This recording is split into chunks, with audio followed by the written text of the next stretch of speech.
Assalamualaikum warahmatullahi wabarakatuh. Salam sejahtera buat kita semua. Semoga Allah Subhanahu wa Ta'ala, Tuhan yang Maha Kuasa, melindungi kita semua. Amin. Selamat berjumpa kembali dalam program Ujar, Unpam Mengajar. Perkenalkan, saya Aris Arianto dari program Studi Manajemen S1 Universitas Pamulang. Pada kesempatan kali ini, saya akan menemani teman-teman semua untuk mendalami dan mempelajari mata kuliah Seminar Sumber Daya Manusia dengan judul materi komunikasi kerja. Program ini akan tersaji dalam beberapa episode ke depan. Jadi, jangan kemana-mana, tonton terus Sasmita Jaya TV, berbagi untuk negeri. Hal yang akan kita bahas pada hari ini antara lain, apa itu yang dimaksud komunikasi kerja, prinsip komunikasi kerja, fungsi-fungsi komunikasi kerja, proses komunikasi kerja, bentuk-bentuk komunikasi kerja, faktor-faktor yang mempengaruhi komunikasi kerja, hambatan-hambatan komunikasi kerja, serta pentingnya komunikasi di tempat kerja.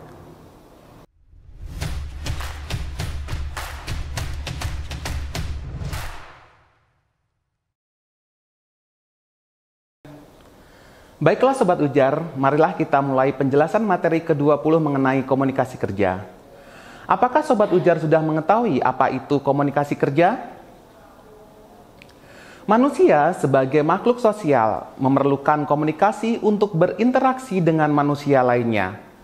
Begitupun dalam sebuah organisasi dibutuhkan kerjasama antara pimpinan dengan karyawan ataupun sebaliknya dengan cara penyampaian ide, pemikiran, gagasan, dan penyampaian arus informasi dengan berkomunikasi. Menurut Anwar Prabu Mangkunegara 2011, mengemukakan bahwa komunikasi adalah suatu proses pemindahan suatu informasi, ide, atau maksud dari seseorang kepada orang lain dengan harapan orang lain tersebut dapat menginterpretasikannya sesuai dengan tujuan yang dimaksud. Sedangkan menurut Arni Muhammad 2009 mengemukakan bahwa komunikasi adalah pertukaran pesan verbal maupun nonverbal antara pengirim dengan penerima untuk mengubah tingkah laku. Jadi, dapat ditarik kesimpulan bahwa yang dimaksud dengan komunikasi kerja adalah proses interaksi antara pimpinan dan karyawan dalam hal penyampaian perintah, informasi, saran, dan tujuan perusahaan yang bersifat lisan ataupun tulisan yang bertujuan agar tidak terjadi kesalahan-kesalahan dalam pekerjaan dan tercipta lingkungan kerja yang baik antara pimpinan dan karyawan untuk meningkatkan kinerja karyawan dalam pencapaian tujuan perusahaan.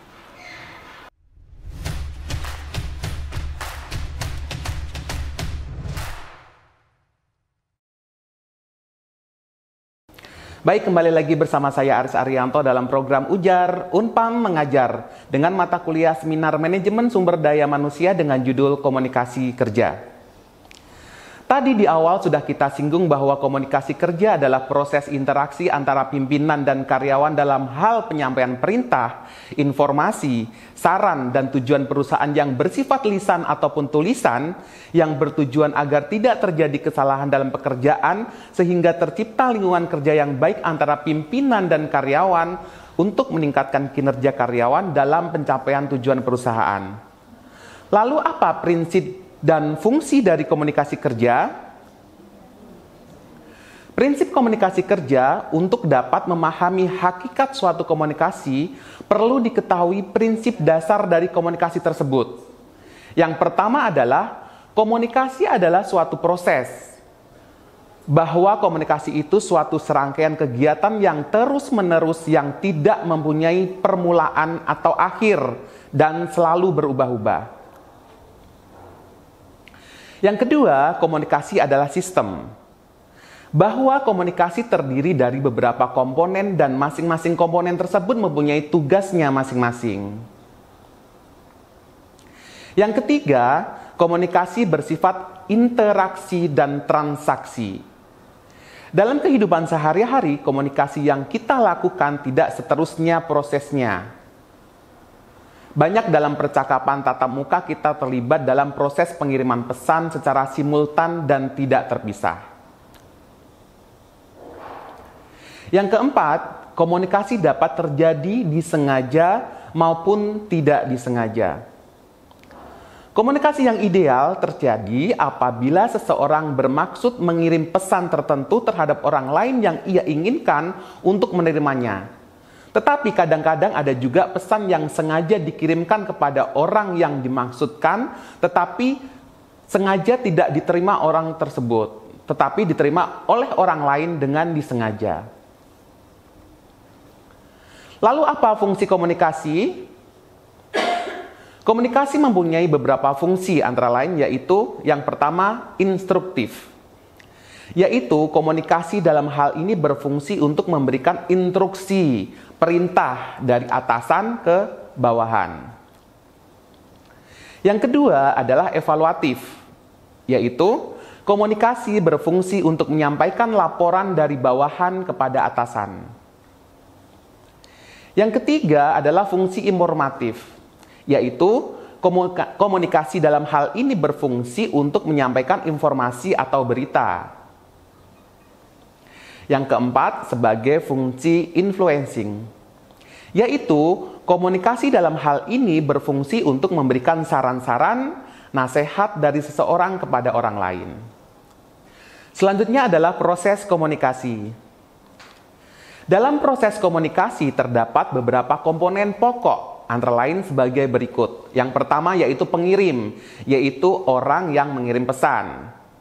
Yang kedua, encoding, yaitu proses penerjemahan pesan ke dalam lambang-lambang. Yang ketiga adalah pesan, yaitu apa yang dikomunikasikan atau hasil dari encoding yang berisi lambang-lambang verbal maupun non-verbal yang diciptakan untuk menyampaikan makna kepada penerima. Yang keempat, media atau saluran, yaitu metode yang digunakan untuk menyampaikan pesan. Yang kelima adalah penerima, yaitu orang yang menerima pesan.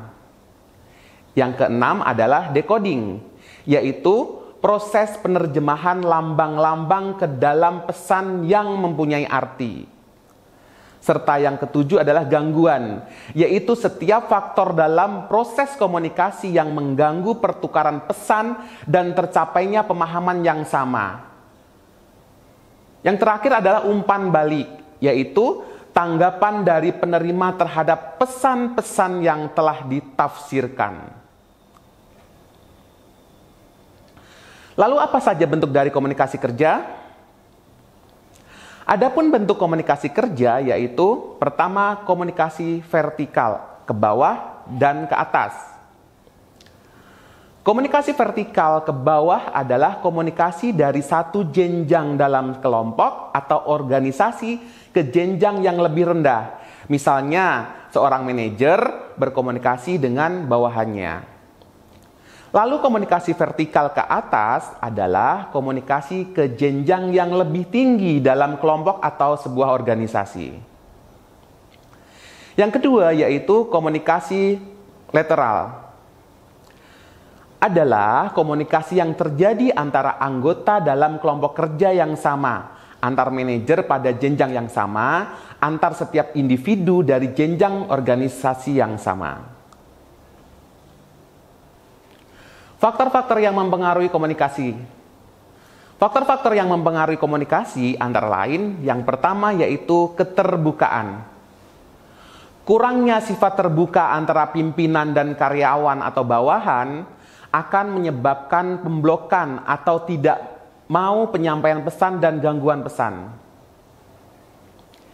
Yang kedua, kepercayaan pada pesan tulisan. Kebanyakan para pimpinan lebih percaya pada pesan tulisan yang menggunakan alat-alat elektronik daripada pesan yang disampaikan secara lisan dengan tatap muka. Pimpinan lebih banyak menyampaikan pesan berupa buletin dan lain-lain sebagai pengganti kontak personal secara tatap muka dengan bawahan. Yang ketiga adalah pesan yang berlebihan. Banyaknya pesan-pesan yang dikirimkan secara tertulis, maka karyawan terbebani dengan memo-memo, buletin, surat-surat pengumuman, majalah, dan pernyataan kebijaksanaan, sehingga banyak pesan yang harus dibaca oleh karyawan. Yang keempat adalah timing. Ketepatan waktu pengiriman pesan juga mempengaruhi komunikasi kerja. Pimpinan hendaknya mempertimbangkan saat yang tepat bagi pengiriman pesan dan dampak yang potensial kepada tingkah laku karyawan. Kelima yaitu penyaringan. Pesan yang dikirim kepada bawahan tidaklah semuanya dapat diterima oleh mereka. Tetapi mereka saring mana yang mereka perlukan dan mana yang tidak mereka perlukan. Oke, yang selanjutnya adalah hambatan-hambatan komunikasi. Kesalahpahaman atau pemaknaan yang berbeda atas pesan yang dikirimkan disebabkan oleh beberapa faktor yang lazim disebut sebagai hambatan atas proses komunikasi. Adapun hambatan-hambatan dalam komunikasi, yaitu yang pertama adalah hambatan individual. Ini terjadi karena adanya perbedaan individu seperti perbedaan pengamatan, pola pikir, usia, emosi, kemampuan, status, atau hambatan psikologis. Yang kedua yaitu hambatan mekanis. Hal ini terjadi karena adanya hambatan pada struktur organisasi yang tidak teratur pembagian tugasnya, materi komunikasi, misalnya penyampaian materi tidak jelas karena struktur kalimat yang kurang baik, terlalu panjang, istilah yang digunakan tidak tepat, dan lain sebagainya. Hambatan yang ketiga yaitu hambatan fisik.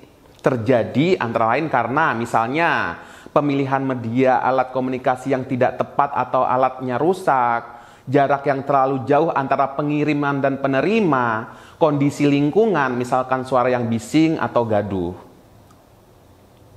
Yang keempat adalah hambatan semantik.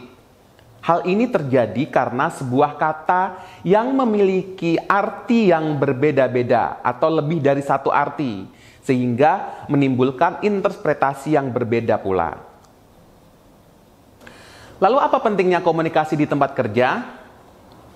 Komunikasi kerja akan berdampak pada kesuksesan suatu perusahaan. Tugas karyawan yang saling berhubungan membuat kita harus selalu berkomunikasi satu sama yang lain agar tujuan perusahaan dapat dicapai dengan baik. Komunikasi terbuka dapat membantu meningkatkan produktivitas dan partisipasi dari karyawan. Mereka dapat berbagi pemikiran, ide yang berkaitan dengan tugas dan pekerjaan mereka, sehingga tujuan perusahaan bisa dicapai lebih mudah.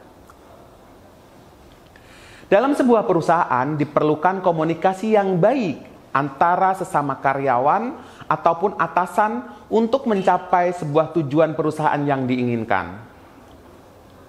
Berikut ini adalah alasan-alasan mengapa komunikasi sangat penting. Yang pertama adalah muncul inovasi terbaik. Inovasi selalu dibutuhkan perusahaan untuk menciptakan produk atau layanan yang sesuai dengan kebutuhan konsumen saat ini. Tanpa adanya inovasi, perusahaan tentu akan kalah saing dengan perusahaan lain yang bekerja di bidang yang sama. Inovasi tersebut muncul dari pemikiran atau ide-ide yang kemudian diolah agar sesuai dengan budaya dan tujuan perusahaan. Pemikiran tersebut tentunya harus disampaikan karyawan pada rekan atau tim kerjanya agar kemudian dapat didiskusikan. Hal inilah yang menjadi alasan betapa pentingnya komunikasi di tempat kerja, yaitu untuk berbicara secara terbuka tentang ide-ide yang mereka pikirkan tanpa ada rasa takut. Teknik komunikasi terbuka seperti ini yang nantinya akan dapat menciptakan inovasi yang terbaik. Yang kedua yaitu komunikasi yang efektif. Komunikasi harus dilakukan dalam dua arah jika ingin tujuan komunikasi tersebut dapat tercapai. Begitu juga saat berada di kantor. Melalui komunikasi mampu menumbuhkan ikatan tim menjadi lebih baik dan semakin dekat satu sama lain. Komunikasi secara terbuka sangat diperlukan dalam sebuah tim kerja agar lebih mudah untuk membagi tugas tiap anggota tim, menyelesaikan masalah, dan dalam memberikan motivasi sehingga tidak akan terjadi perselisihan-perselisihan yang lebih jauh. Pentingnya komunikasi di tempat kerja harus dipahami oleh setiap karyawan di sebuah perusahaan karena dengan komunikasi kita bisa menghubungkan orang-orang dan mereka dapat memberikan kesempatan untuk saling berbicara. Hubungan kerja yang baik antara karyawan dapat terwujud jika kita mampu berkomunikasi secara terbuka. Begitu juga dengan rekan kerja di dalam sebuah tim. Kenapa pentingnya komunikasi kerja? Yang ketiga adalah memudahkan kerja tim. Sebagai seorang karyawan, kita tidak bisa bekerja seorang diri karena pasti ada sebagian pekerjaan yang harus dilakukan bersama tim. Masalah komunikasi sering menjadi masalah yang menyebabkan hasil pekerjaan tidak sesuai dengan harapan. Tanpa adanya komunikasi terbuka dalam anggota tim bisa menimbulkan kesalahpahaman yang tidak baik untuk hubungan kerja. Oleh karena itu, anggota tim harus memahami betapa pentingnya komunikasi di tempat kerja dengan baik. Membangun tim bukanlah perkara yang mudah karena harus ada komunikasi terbuka antara anggota karyawan. Komunikasi menjadi sarana untuk meningkatkan kinerja tim menjadi lebih efisien. Karena setiap anggota saling memahami dengan baik, pada akhirnya komunikasi dalam tim kerja ini mampu meningkatkan produktivitas dan kinerja karyawan. Yang keempat adalah kepuasan kerja. Karyawan yang merasa tidak puas dengan pekerjaannya pasti memiliki emosi yang sedikit tidak stabil di tempat kerja. Apalagi dengan karir yang tidak berkembang sesuai dengan harapan hingga kompensasi yang rendah bisa dirasakan oleh karyawan. Nah, permasalahan lain yang sering dialami oleh karyawan adalah manajemen yang buruk, kurangnya waktu liburan, dan lain sebagainya. Tingkat stres yang tinggi seolah menjadi hal yang biasa bagi karyawan, namun harus segera diatasi dengan baik. Komunikasi bisa menjadi salah satu cara untuk menyelesaikan semua permasalahan karyawan tersebut. Percuma jika kita hanya sekedar mengeluh tapi tidak mencari solusi melalui komunikasi. Maka tidak akan terjadi perkembangan dalam masalah tersebut karena diselesaikan dengan komunikasi. Kita bisa berkomunikasi dengan pihak yang bersangkutan untuk mencari solusi bersama agar performa kinerja tidak terganggu. Yang kelima adalah absensi dan turnover karyawan.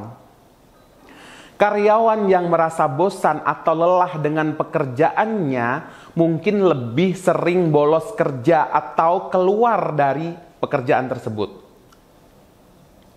Untuk mengurangi tingkat absensi atau turnover yang terjadi pada karyawan, komunikasi sangat diperlukan di sini. Sebelumnya, jika harus tahu apa penyebab rasa bosan dan turnover yang kita alami, agar nanti kita bisa diketahui pihak yang bersangkutan. Kita bisa membicarakan permasalahan pada kepala cabang atau manajer kantor. Komunikasikan mengenai harapan dan keinginan sebagai karyawan di perusahaan tersebut. Apabila memang alasannya tepat, kita akan mendapatkan solusi dari permasalahan yang bisa mengurangi absensi atau turnover yang dialami. Tempat kerja memang menjadi tempat yang menyimpan banyak masalah karena ada pekerjaan individu dan individu tersebut berbeda karakternya.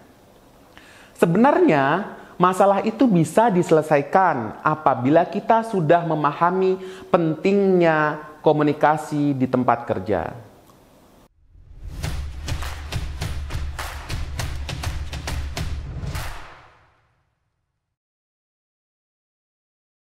Baik Sobat Ujar di mana saja berada, demikian tadi pembahasan mengenai materi terkait komunikasi kerja. Apa yang kita peroleh dari pembahasan tadi? Apa fungsi dan pentingnya komunikasi di tempat kerja?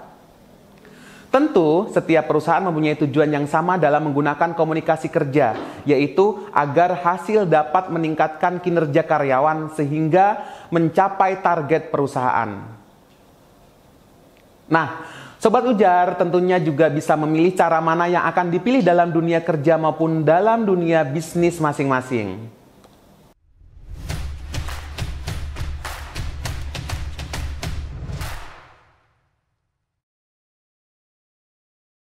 Sobat Ujar, tak terasa kita sudah berada di penghujung acara. Dari materi yang sudah saya sampaikan tadi, bisa disimpulkan bahwa komunikasi kerja adalah proses interaksi antara pimpinan dan karyawan dalam hal penyampaian perintah, informasi, saran, dan tujuan perusahaan yang bersifat lisan ataupun tulisan yang bertujuan agar tidak terjadi kesalahan dalam pekerjaan sehingga tercipta lingkungan kerja yang baik antara pimpinan dan karyawan, tentu untuk meningkatkan kinerja karyawan dalam mencapai tujuan perusahaan. Lalu terdapat beberapa alasan kenapa pentingnya komunikasi di tempat kerja, yaitu yang pertama adalah agar muncul inovasi yang terbaik, yang kedua terjadinya komunikasi yang efektif, ketiga memudahkan kerja tim, keempat timbulnya kepuasan kerja, kelima serta dapat mengurangi absensi dan turnover karyawan. Sobat Ujar, demikianlah yang dapat saya sampaikan pada materi kali ini. Semoga dapat membawa wawasan bagi kita semua. Saya Aris Arianto mohon undur diri. Sampai bertemu kembali di episode berikutnya. Wassalamualaikum warahmatullahi wabarakatuh. Tetap semangat, salam sehat, dan salam ujar. Unpam mengajar.